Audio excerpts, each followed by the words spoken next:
Bonjour mesdames et messieurs, bienvenue à cette chronique hebdomadaire des Pick Hunters. Là, la semaine passée, 3-3 pre-season, je l'avais dit. Excellent. C'est à prendre avec des pincettes quand même pre-season parce que c'est pas toujours les formations régulières, mais les choix y étaient là. Toi, hier 2-2 là, pour le Thursday night. Là, merci. Très bon choix. Là. Seahawks, c'était sûr. Oh, ouais, mais ils ont vraiment déçu Packers hier. Là. Calvin, ce qui était pas là, cette équipe-là. Ils ont vraiment déçu où les Seahawks sont trop forts pour l'aller. Un des deux, là. Fait que, un mélange des deux. C'est ça. Regarde, honnêtement, c'était easy, là, ça, comme bet. Et puis, avant de commencer notre chronique, Eric, je vais prendre 2 petites minutes pour expliquer au monde. Là, il y en a beaucoup qui se posent la question comment parier sur le football parce qu'on voit des plus, des moins, des 7, des 8, des 10, des 15, des over, des under. On va vous le dire rapidement. Si vous avez besoin d'un peu plus d'informations, je vous invite à aller sur notre site thepickhunters.com. Puis là, on va être capable de répondre un petit peu mieux. Mais là, grosso modo, comment ça fonctionne? Aujourd'hui, on va vous dire des favoris, des négligés. On va dire qu'on prend par exemple les Patriots de la Nouvelle-Angleterre favoris par 15 points pour gagner contre les Dolphins de Miami. Bon, les Pats se doivent absolument de gagner par 15 et plus. Ça peut être 23, ça peut être 100, ça peut être 99. Et puis les Dolphins se doivent de pas perdre, en fin de compte, par plus que 15 points ou de gagner. C'est très, très, très facile. Fait qu'on s'entend. On prend une chance de prendre un négligé, mais... Si on prend les points, si on pense que, mettons, les points vont élevés puis ils feront pas ça, on peut y aller avec le négligé. Mais si on pense que ça va être un blowout puis que ça va finir de plus que 15. On va avec le favori. Et puis pour les over-under, comment ça fonctionne? Bon, ben, on va dire qu'on nous offre un offre de over 51 points. Ça veut dire que les deux équipes combinées ensemble, les Dolphins et les Patriots, se doivent absolument de dépasser le 51 points. Et puis s'ils le font en dessous, ben, vous perdez votre pari, mais il y a l'option de le faire sur le under aussi. C'est un petit peu comme ça que ça fonctionne. Donc ils peuvent gagner, les deux teams combinés, ça peut donner 67 points. Puis garde, vous gagnez quand même. Il ne faut pas arriver à 51 juste. Fait qu'il y a beaucoup de monde qui nous posait la question. Je pense que c'était bien là, de commencer notre chronique avec une nouvelle saison de la Week 1 en parlant de ça. Un petit peu une petite parenthèse. On va tout de suite y aller avec nos choix. Moi, j'hésiterai pas plus que ça là, parce que j'ai un choix sûr. Même si c'est un Browns pick, c'est un choix sûr. 49ers par 4 points contre Dallas. Explique-moi ça pourquoi. Dallas, premièrement, cette année, ils vont nulle part. Il y avait déjà une défensive chambranlante l'année passée. Mais là, ils ont perdu des gars comme Sean Lee pour une blessure qui risque d'être blessé pour le reste de la saison. Tout un joueur pense de Sean Lee. On a DeMarcus Ware qui est parti à Denver. T'as Jason Hatcher qui est parti aussi en tant qu'agent libre. Ils n'ont pas remplacé ces éléments-là défensifs. Ça fait très, très mal. Ils vont aller affronter. C'est sûr que là, on parle des Niners aussi. De leur côté, là, suspension Alden Smith, Navarro Bowman blessé pour un bout de temps. Des gros joueurs. Ça leur fait mal. Sauf qu'il faut quand même beaucoup plus de profondeur. Là. Les Niners, là, tu peux pas comparer le line-up avec Dallas. C'est un QB comme Colin Kaepernick qui court partout. Puis eux autres, il faut spécifier. Il y a une offense un peu spéciale. On appelle ça un power run offense. Ce que ça veut dire, c'est qu'il y a beaucoup de courses, mais c'est beaucoup du ground and pound. Des jeux renversés avec des wide receivers. Il implique tout le monde sur la course. C'est ça. Il y a des wide receivers qui vont courir. Puis t'as même un petit jeune de Carlos Hyde à surveiller, je vous le dis, là, ceux qui ont des poules, là, puis vous l'avez pas drafté encore. Là. C'est un sleeper, là. Lui, on va voir que ça va donner. Il va remplacer Frank Gore dans pas long, puis il reste d'être dans le top des running backs de cette ligue-là. C'est sûr qu'il leur reste encore leur gros weapon, là, des gars comme Anquan Baldwin. Malcolm Crabtree peut-être un petit peu moins, mais bon. Vernon Davis, on s'entend, là, ils sont ils ont de la profondeur. Très bon choix, honnêtement. 4 points, là, ça va y aller, allez-y avec ça. Là, très, très bon. Moi, honnêtement, mon choix, mon Browns pick cette semaine, Eric, je vais commencer le bal en beauté. Là, je vais y aller avec un over-under. J'ai sauté sur ceci assez rapidement quand j'ai vu que les Saints de Nouvelle-Orléans allaient affronter les Falcons d'Atlanta au Georgia Dome. Qu'est-ce que je vais vous nommer? C'est un des joueurs que vous avez sûrement pris dans votre fantasy pool. En fin de compte, des gars comme Drew Brees, Matt Ryan, Julio Jones, Jimmy Graham, Mark Ingram, Marcus Colston. Garde, peu importe, Fred Jackson. Garde, honnêtement, ça va juste être des points qui vont arriver là-dedans. Les kickers, là, les punters, là, si on peut me parler l'expression, ben vous les verrez pas. Parce que honnêtement, ces deux équipes-là, dans un dôme, ça va juste faire des points. Et puis, regarde, moi je vous le dis tout de suite, là, à mi-temps, peut-être même que l'overs doit être fait. Premièrement, les Falcons, il faut qu'ils se rajoutent d'une saison médiocre. Puis Drew Brees, faut qu'il prouve pourquoi il a chialé contre la direction, parce qu'il a sorti un petit peu de son politiquement correct QB cette semaine en disant que lui, honnêtement, il n'a pas accepté le fait que Sproles soit rendu un gars. Il y en a de plus en plus. Si on regarde un gars comme Brady qui a chialé là, quand Logan Mankins, son père s'est fait échanger, il l'a pas trouvé drôle. Non, les gars, ils jouent pour jouer. En fin de compte, là, il y a de l'intensité, ils sont là pour gagner, puis c'est sûr et certain que, gars, ils aimeraient savoir tout le pouvoir décisionnel, mais gars, c'est pas les propriétaires d'équipe, c'est pas les gérants, mais gars, honnêtement, l'over là-dessus, c'est un gimmick. C'est un très bon choix. Ben d'accord avec ça. Moi, je vais aller tout de suite avec mon Silver. Sans plus tarder, je vous dis ça, là, les Steelers à la maison. C'est un sure pick, là. 11 victoires consécutives contre les Browns.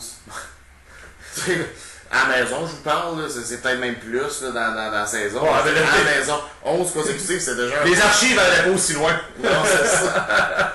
Du côté des Browns, on a 24 nouveaux joueurs. Ce que ça veut dire, ça, c'est qu'ils sont pas du tout habitués avec ce système-là. Déjà, on ne sont pas appelés sur un système par ces Browns. Là. Nouveau coach. C'est vraiment, là, ils sont mélangés là-bas. Là. Ils savent plus qui mettre comme QB, là.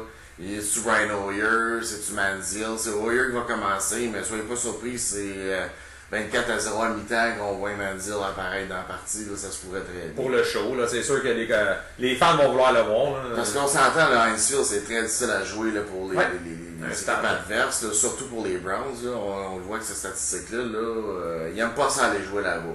Fait que 7 points pour les Steelers, là, c'est du easy money. Allez-y avec ça. Là. Ça pourrait même être mon gold pick, mais je vais aller avec le silver parce que j'ai un autre beau gold pour vous autres. Là. C'est bien, c'est bien. Moi, mon côté, en fin de compte, je vais y aller aussi avec mon silver pick. Là. Je vais avec, on parle de médiocrité, fait qu'on parle des Browns de Cleveland, on va parler des Bills de Buffalo. Les Bills de Buffalo, tant qu'à moi, c'est l'équipe la plus médiocre de la NFL. Je m'explique pourquoi. Là.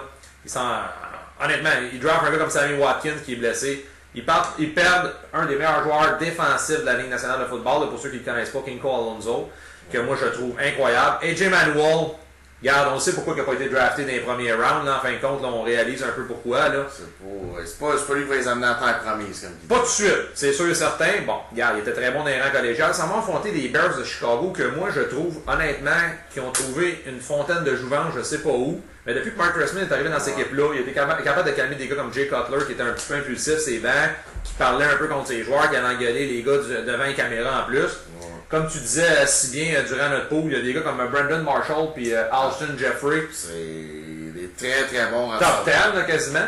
Et ben, dans les poules, là, il était ranké dans le top 10. Fait que regarde, on s'entend. Mark Trestman, c'est un gars qui adore ça, là, le jeu aérien. Et puis, moi, je trouve aussi que les Browns, les Bears, avec les années, ils ont changé un petit peu leur fusil d'épaule. Puis, on laissé aller comme Julius Pepper, Brian Rocker qui est parti avec sa retraite. On dirait qu'ils sont un petit peu plus offensifs que défensifs. Parce qu'avant, on s'entend là-dedans que ça pouvait finir peut-être 10-3 là, des parties. Ouais. Fait que les Bears de Chicago, là, favoris là, contre des Bills de Buffalo, là, c'est mon silver pick. Très bon choix, ça. Je pense, moi aussi, je te dis, les Bills, là, surtout en division qu'ils jouent, là. C'est sûr que les deux games contre les Pats, ils risquent de s'échapper. Puis. Même contre les Jets, les Jets sont quand même défensifs. Même si on rit souvent des Jets, là, ils sont capables de gagner une coupe de partie. Définitivement. D'après moi, les Jets, c'est une équipe. Là, qui plus que les Dolphins et les Bills, en tout cas, ça, c'est sûr. Mon goal, je vais y aller avec mes Eagles. Les Eagles, cette semaine, là, 10.5 points. Il y en a qui vont me dire 10.5, c'est beaucoup. Regardez, là, je pense qu'ils pourraient jouer contre des Pirates de Belleuil, puis les Pirates, je pense qu'ils les battraient encore. Ça va nulle part, ça, cette équipe-là. Là. Ils ont plus rien. Il y avait un bon receveur qui est tellement indiscipliné que je pense qu'il va manquer toute l'année, Blackmon. Fait qu'il est rendu avec deux rookies. Lee Robinson. Tu l'as-tu dans ton pool, toi? Non, j'ai pas grand joueur de Jacksonville dans mon pool. Là. Surtout pas le running back Toby Gerhardt. C'est pas ça qu'il va vous griller votre fantasy sheet. Là, t'sais. Mais honnêtement, les Eagles, là, c'est une machine tellement bien huilée, là, avec Chip Kelly et son système de jeu. Là, on a Darren Sproles qui vient de s'en rajouter. Ah, ça, c'est vraiment un weapon de plus. Là. On a Macklin qui était pas là l'année passée, qui c'est quasiment comme un nouveau joueur parce qu'il n'a pas joué de l'année à cause de son genou. Faut qu'il y arrive. J'ai hâte de voir qu'est-ce qui va se passer, par exemple, pour Foles. Là, il va s'ennuyer de Deshaun Jackson. Là, qui a connu sa meilleure saison avec les Eagles de Philadelphie l'année passée. Il a quand même développé beaucoup de chimie là, avec un gars comme Zach Ertz, Riley Cooper. Il y a tellement de profondeur. Là, puis tu viens de rajouter Darren Sproles, comme on disait, Macklin. Le Sean McCoy, là, qui est tout le temps là. Qui est tout le temps là, je veux dire. Puis encore la bonne vieille défensive des Eagles. Je veux dire, contre les Jags, là, pas mal toutes les équipes vont gagner contre les Jags. Ben, moi, en tout cas, je trouve le spread gros, c'est ton choix, regarde. C'est bien, si les amateurs ils trouvent qu'avec qu'est-ce que tu viens de décortiquer. Ça, on a une petite statistique, si vous n'êtes pas sûr encore, là, je vais vous vendre ça de même. Là. 14 interceptions pour Chadani versus 13 passes de toucher l'année passée. Ouais. C'est sûr que quand ton ratio là, il est plus du côté des interceptions, là, c'est vraiment pas bon. Mais bon, regarde, comme je te dis, le monde choisiront leur choix. Moi, mon goal pick, honnêtement, c'est le Sunday Night Football. Une partie que j'adore parier. Je trouve que là, c'est là qu'on reconnaît les grands joueurs. C'est là que deux grosses équipes s'affrontent. C'est rare, vous allez voir les Bills affronter justement les Jags de Jacksonville. Je vous parle ici là, des Broncos de Denver, favoris par 7.5 contre les Colts d'Indianapolis. Et puis, moi, je vais favoriser les Broncos de Denver à 7.5. Je ne commencerai pas à vendre les Broncos. À part la game du Super Bowl, on s'entend, il était peut-être pas là. C'est une des meilleures offensives. Puis c'est l'équipe qui veut faire le plus de points sur les trois côtés d'une équipe de football. Unité spéciale, défensive, offensive. Là, je m'explique. Peyton Manning, 13 en 8 au Sunday Night Football avec le spread. Qu'est-ce que ça veut dire? Ça, que c'est 13 fois il a gagné ses parties avec le spread. Ça en dit beaucoup. Vous allez me dire, il en a perdu 8, mais regarde. Ça, c'est un solide gaillard. C'est un gars qui arrive dans les grandes occasions et qui est capable de très très bien jouer. Puis Andrew Luck, bon, je vous le dis, c'est un bon QB, j'ai rien à dire contre lui. Mais sa stats là, qu'il faut mentionner là, aux spectateurs, là, c'est un comeback player. C'est le meilleur corps arrière au quatrième quart. Oui, tout à fait. C'est sûr que là, quand les réseaux nationaux sont pointés sur lui, c'est un gars aussi qui est capable de sortir son épingle il aime jeu. bien ça. Tout à fait. Mais honnêtement, là-dessus, je vais favoriser les Broncos de Denver. Là, je vous dis tout de suite, dans ce moment, le trend à Vegas, 66% des parieurs ont parié sur les Broncos de Denver avec le spread que je viens de vous dire là. On parle d'environ 13 000 bêtes de placer sur les Broncos de Denver. Non, sur 13 000, il y en a 70% qui ont pris la cote de 7 points. Fait que, regardez, les Colts, ça va être une bonne équipe. Mais pour dimanche, je crois que les Broncos vont remporter. C'est un très bon choix. Moi, je sais pas, je vais peut-être pas y aller avec ça. Je vais peut-être même pas toucher à cette game-là, le coach. Je vais peut-être juste y aller avec l'over-under. Je trouve que 7.5, c'est beaucoup. Le 0.5, ça peut faire mal. Ouais, c'est là que certains parieurs ont de la misère aussi à les prendre. Là, les 10.5, d'abord, on a parlé un peu l'année passée. Là.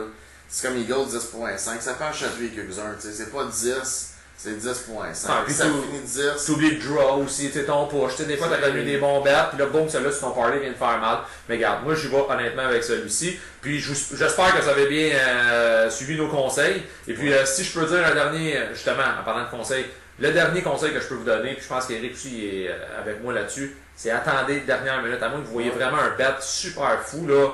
Attendez à la dernière minute pour parier sur vos équipes. Parce que c'est là où les codes sont mieux ajustés. Tout à fait. Ils sont allés avec les tendances de Paris, ça s'est plus ajusté. On voit les formations qui sont plus complètes. Puis de toute façon, tu vas nous parler aussi d'une application dont on sert beaucoup, là, qu'on trouve que. Oui, l'application de score.